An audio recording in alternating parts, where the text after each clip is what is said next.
우리 대부분에게 직업이라는 건 그냥 돈 버는 수단 그 이상이잖아요? 어떤 목적의식을 주고 또 사회의 일원이라는 느낌도 받게 해주고요. 정말 중요한 활동이죠. 자, 그런데 현실은 어떨까요?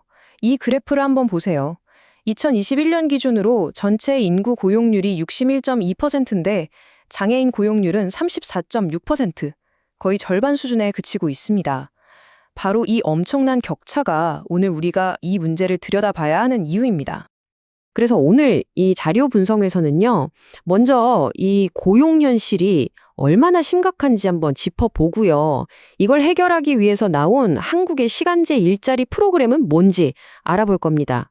그리고 이 프로그램을 둘러싼 아주 뜨거운 논쟁, 이게 과연 기회냐, 덫이냐, 이 양쪽 주장을 깊게 파고든 다음에 최종적으로 이 연구가 내린 결론은 무엇인지까지 쭉 따라가 보겠습니다.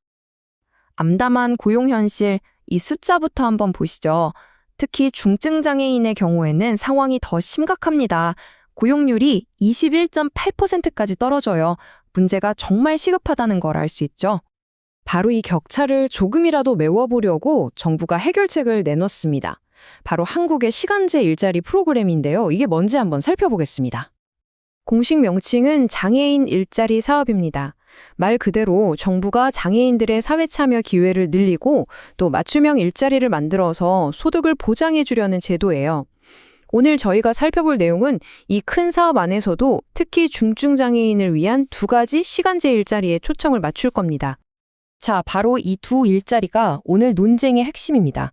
표를 보시면 복지 일자리는 중증 장애인을 대상으로 하고요. 일주일에 약 14시간이라고 2022년 기준으로 월 51만 원 정도를 받습니다. 그리고 특화형 일자리는 시각이나 발달 장애인을 대상으로 주 25시간 정도 일하고 월 120만 원 가까이 받죠. 여기서 가장 중요한 포인트는 두 가지 모두 시간제라는 겁니다. 이제부터가 진짜 본론입니다.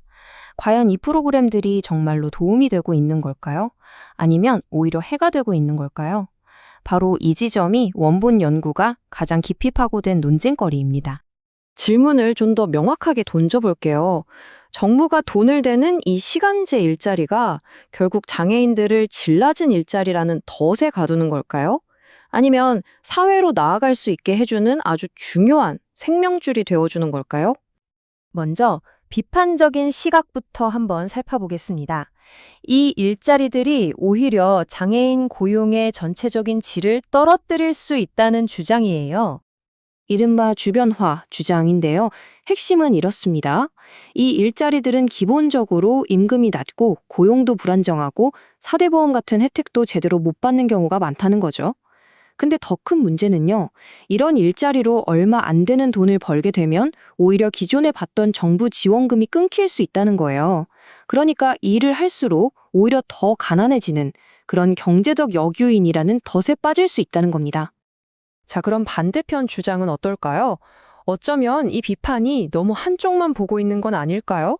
이 일자리가 분명한 기회의 다리가 될 수 있다는 주장입니다. 이걸 촉진 주장이라고 하는데요. 이 일자리들은 애초부터 중증 장애인의 건강 상태나 체력적인 한계를 고려해서 맞춤으로 설계된 거라는 겁니다. 그래서 실업 상태에 있던 분들이 본격적인 노동시장으로 나아가는 아주 중요한 교두보 역할을 한다는 거죠.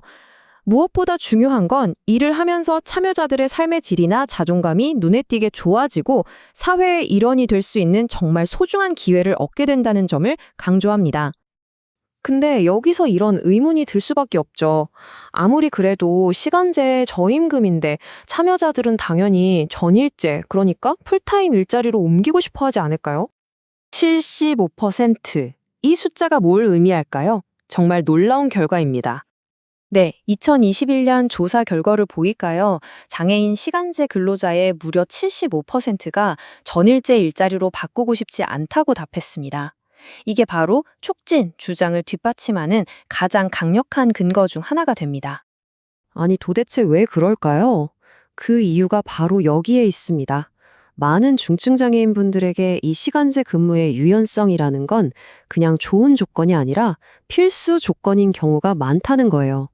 만성질환이나 피로를 관리해야 하고 또 수시로 병원도 가야 하고 체력적인 한계도 있기 때문에 전일제 근무는 애초에 선택지에 없거나 오히려 불가능한 일일 수 있다는 거죠. 이건 실제 한 참여자의 목소리인데요. 한번 들어보시죠. 내 안에 이런 잡초 같은 생명력이 있었나 싶을 정도로 더 강해지고 의욕이 생겼어요. 일이 스트레스를 이겨낼 힘을 주더라고요. 이런 한마디가 사실 어떤 데이터보다 더 큰 울림을 주죠. 자, 그럼 이 치열한 논쟁에 대해서 수십 편의 관련 연구를 전부 검토한 이 보고서는 과연 어떤 최종 결론을 내렸을까요? 이 그래프가 결과를 아주 명확하게 보여줍니다. 분석 대상이었던 총 26편의 연구 중에서요, 이 일자리가 오히려 해가 된다는 주변화를 주장한 연구는 단 3편뿐이었습니다.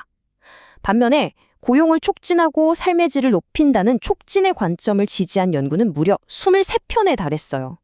증거의 무게추가 한쪽으로 완전히 기울었죠. 그래서 최종 결론은 이겁니다. 물론 일자리의 질에 대한 우려도 타당한 지적이지만 압도적으로 많은 증거들이 이 시간제 일자리가 장애인 고용을 돕고 삶의 질을 높이는 아주 긍정적인 다리 역할을 하고 있다는 걸 보여준다는 겁니다. 그래서 연구는 여기서 멈추지 않고 한 발 더 나아갑니다. 그럼 이제 뭘 해야 하는가? 첫째, 이런 맞춤형 시간제 일자리를 공공부문뿐만 아니라 민간 기업까지 적극적으로 늘려야 한다. 둘째, 지역사회에 꼭 필요한 새로운 종류의 일자리를 계속 만들어내야 한다. 그리고 개인별로 직무 지도나 훈련 같은 지원을 늘리고 다른 일자리로 옮겨갈 수 있도록 체계적인 전환 서비스도 제공해야 한다고 제안합니다. 결국 이 논쟁을 쭉 따라와 보니까요, 이건 단순히 일자리가 있냐 없냐의 문제를 넘어서 우리 사회가 생각하는 좋은 일자리란 과연 무엇인가, 그 정의 자체에 대해 다시 생각하게 만드는 것 같습니다. 그래서 우리에겐 여전히 과제가 남아 있습니다.